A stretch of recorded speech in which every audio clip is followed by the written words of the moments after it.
At the start of the movie, we're shown that two girls, Hunter and Becky, are stuck on a massive 2,000-meter high tower. They try calling for help, but due to the high altitude, their phones have no reception.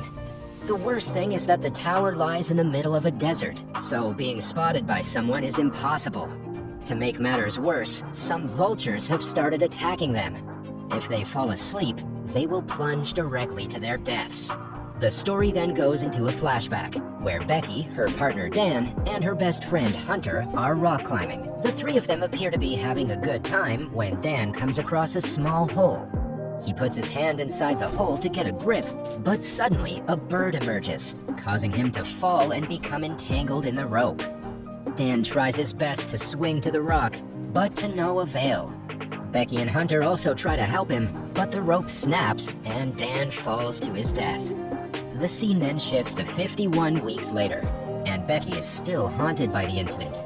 She appears depressed and has been drinking excessively.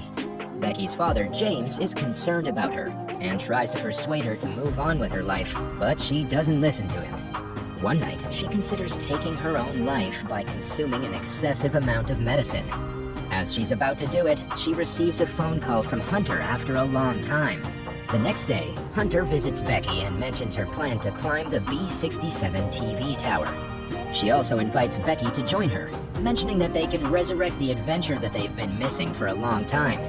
Becky, who has been in pain, shows no interest in doing it. However, the next morning, when she reminisces about her time with Dan, she changes her mind and decides to climb it for him. Soon after, they both make their way to the tower. On their way, Becky notices some old photos of Hunter on her phone. As she scrolls through the photos, she notices one with a man's hand on Hunter.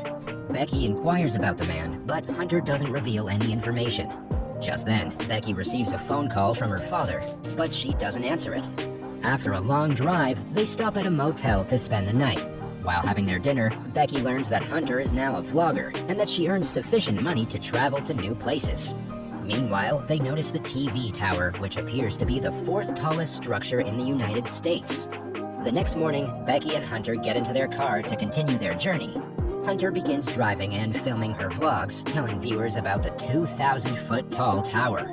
While concentrating on the vlog, they nearly collide with a truck. After a while, they arrive at the tower area, but the gate is closed with a danger sign. Regardless, they decide to abandon their car and begin walking through the deserted land. On their way, they notice vultures eating animal flesh, which Hunter documents in her vlog. She also uploads the animal's photo on social media, where it quickly gains numerous likes. A few moments later, they arrive at the tower, and Hunter resumes her vlogging. On the other hand, Becky becomes terrified of climbing as she's reminded of her past. She considers giving up, but Hunter persuades her to face her fears. Hunter then connects her rope to Becky's and begins climbing through the ladder inside the tower. The entire tower appears to be rusted, the ladder appears shaky, and the nut bolts are loose. While Becky is climbing, one of the metal rods of the ladder breaks, causing her to be terrified. Despite this, she gathers her courage and continues her ascent. Eventually, they reach the halfway point and notice that the city looks like a toy town. They take a brief break, drink some water, and then resume their ascent. After some time, they complete climbing 1,800 feet, and now only have to climb the remaining 200 feet from the ladder outside the tower. Becky is terrified by the wind, height, and rusted condition of the tower. She requests Hunter to return back, but the ladder simply tells her to keep going. Following this, they begin climbing the outside ladder, which appears to be even more dangerous than the previous one. Soon after, they notice discs on their way and have to make their way from the side of the ladder. Hunter easily overcomes the obstacle and assists Becky in passing it. The wind grows stronger as they climb up, making Becky even more terrified.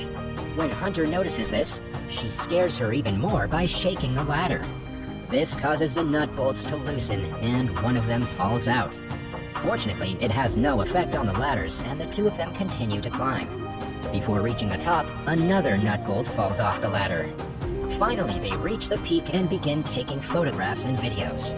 Still, Hunter is not content, so she grabs her drone to get better shots.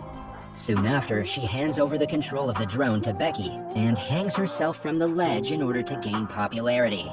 She then climbs back up and instructs Becky to do the same.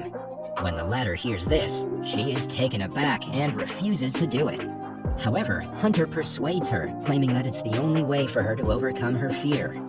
Becky then takes Hunter's hand in hers and slowly hangs herself from the tower's ledge. At the same time, Hunter takes some selfies and pulls Becky up before the hands slip. After this, Becky blows away Dan's ashes and waves a final goodbye to him, creating an emotional moment for both of them. Now they decide to return, so they attach their harnesses and Becky goes first. But as soon as she climbs down, the ladder breaks, causing her to fall. Fortunately, Hunter grabs the rope and manages to pull Becky up. After the near-death experience, they both laugh like maniacs. However, their laughter quickly fades away when they notice that the ladders are no longer there. They check their phone, but it has no signal. They also notice that their bag, containing water and supplies, has fallen on the disc. In the tower, they discover binoculars and a flare gun, but they are useless. As a result, Becky panics, but Hunter calms her down by saying that the sound of the ladder falling must have been heard by someone. She also persuades Becky to wait until someone comes to their aid. As soon as the two are brainstorming ideas to escape the situation, Hunter notices a large cut on Becky's leg from the previous fall, so she immediately ties her shirt around the wound. After some time has passed, Becky begins interviewing Hunter, asking her why she began vlogging.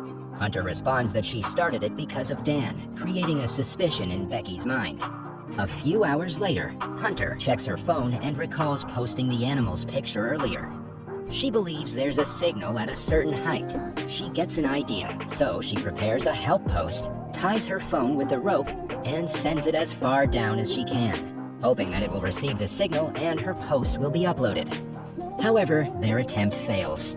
Despite this, they're confident that there's a signal at the base, and decide to throw the phone down so that the help post can be uploaded.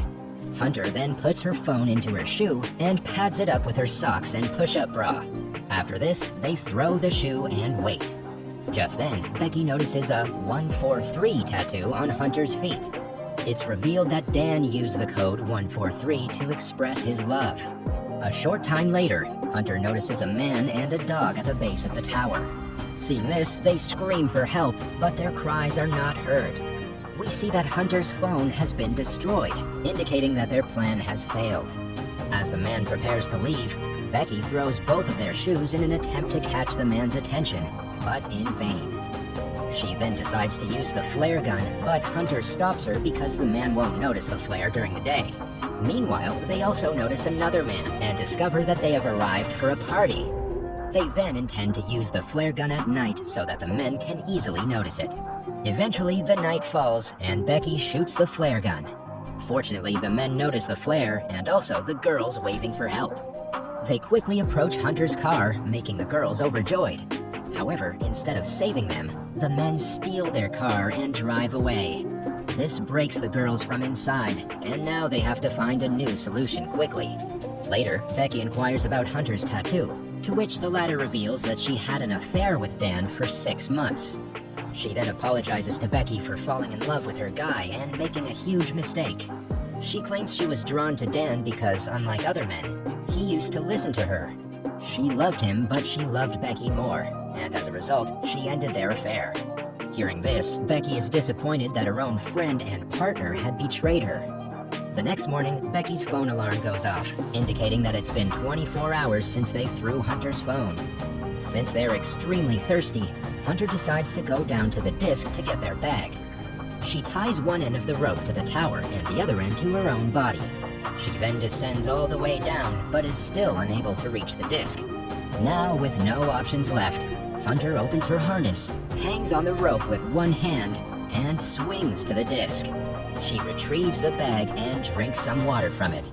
Then she uses her selfie stick, hooks the bag on the rope, and clings onto it. After this, Becky pulls the rope while Hunter climbs up. She's about to reach the top, but her hands slip and she falls. Becky's heartbeat stops, and when she looks down, she's relieved to see Hunter still holding on to the bag. However, Hunter's hand is injured, so Becky puts in all of her strength to pull her up. After a while, Becky writes a help note, attaches it to their drone, and decides to send it to the motel. Unfortunately, the drone is unable to travel far because its battery is running low, forcing them to bring it back. After failing one more time, they are helpless again. Later that night, Becky has a terrifying dream about vultures devouring Hunter's body. She immediately wakes up and realizes it was just a nightmare. The next morning, Becky realizes that they can charge the drone using the tower lights. She then climbs up the pole and plugs in the drone's charger, but it's too loose. As a result, she has to hold on to the charger until it's fully charged. Amidst the excruciating heat and constant attacks of the nearby vultures, she stands firm. But in the process, she drops the bag all the way down from the tower. After a while, the drone is fully charged and Becky climbs down. Soon after, Becky launches the drone towards the motel, but just as it's about to reach, a truck collides with it, destroying it completely. Seeing this, the girls are devastated because they see no other option. Later, a storm complicates their survival even more. Becky is exhausted and wants to sleep, but Hunter forbids her because the vultures might attack her. Becky then asks for Hunter's shoe to throw her phone down one more time. However, Hunter says that she's unable to do so because her shoe is on her feet, down on the disc. Here, it's revealed that Hunter couldn't hold on to the bag during the previous fall. Instead, she fell on the disc and died.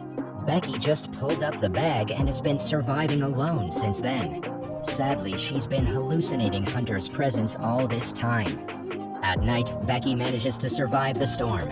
She also records a video message for her father in which she expresses her wish to return home. Elsewhere, James also appears to be concerned for her.